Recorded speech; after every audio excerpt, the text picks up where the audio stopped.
Today's episode is going to be about using our calves, getting that calf endurance. It's really important when it comes to fighting because it lets you keep that distance control. Whether I'm closing distance or creating space, I need to have my calves, okay? Even think about kicking. When you're transferring that weight onto that kick, boom, you need to get on that calf to transfer the power.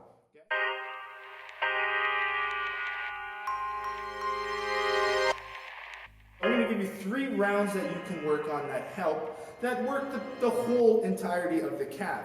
From single leg bouncing to back and forth in different stances, you're going to really fatigue your calves, and you're going to see how much it'll benefit you when it comes to your fights.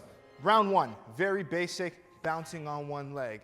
Okay, as a beginner, what I could do is keep this knee down. As I get more advanced, I want to keep this knee up nice and high. And you can see I'm keeping my hands up as well because I want to continue to work that endurance. So keeping this knee up, try to keep it 90 degrees, keep the bouncing on the calf. You can do them timed, 10 seconds back and forth, or you can do it until your calves fatigue.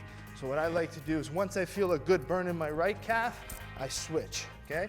Knee up nice and high, my hands up, and I continue to bounce throughout the whole 3 minutes of this round 1.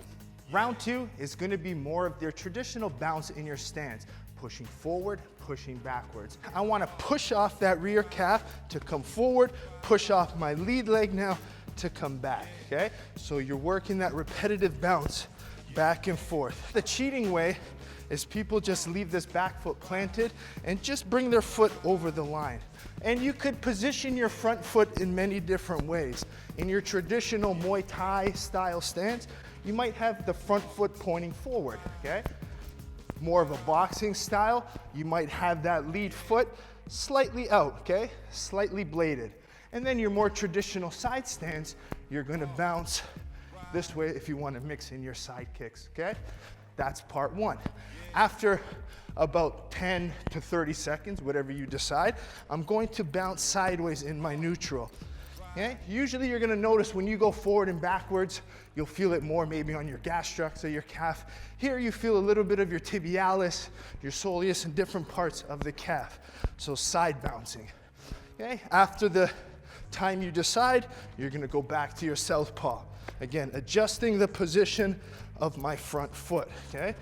Okay, 3-minute round, orthodox, mixed with the side neutral, mixed with your southpaw.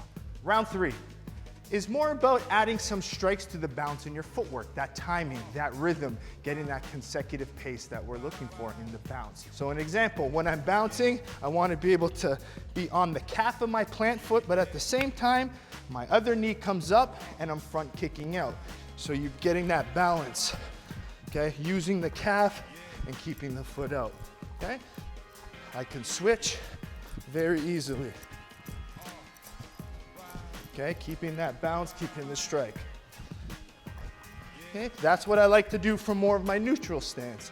Now, when I'm in more of an orthodox position, you're gonna see me forward and backwards, that pendulum bounce, but I'm gonna mix my lead hand jab back and forth. Boom, boom.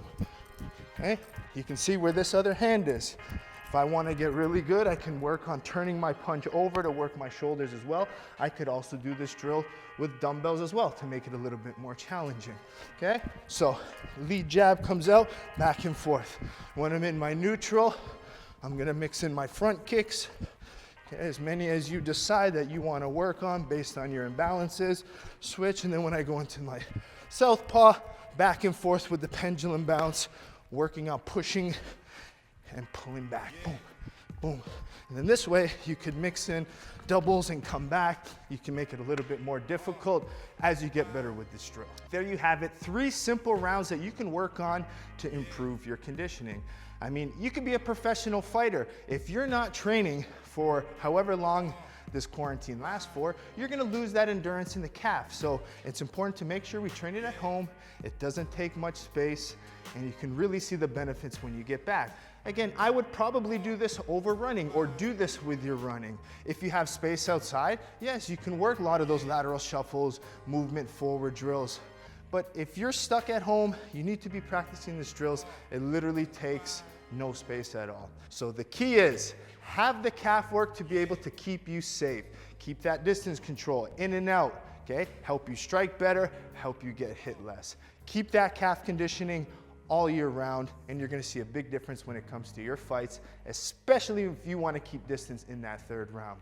Continue to stay safe, practice social distancing, work on your shoulders, work on your calves. Go back to episode 1 of Bazooka Kickboxing Academy and keep progressing. We're at 101. So 101 days of quarantine, I expect you to be as good as Bazooka Joe. Yeah.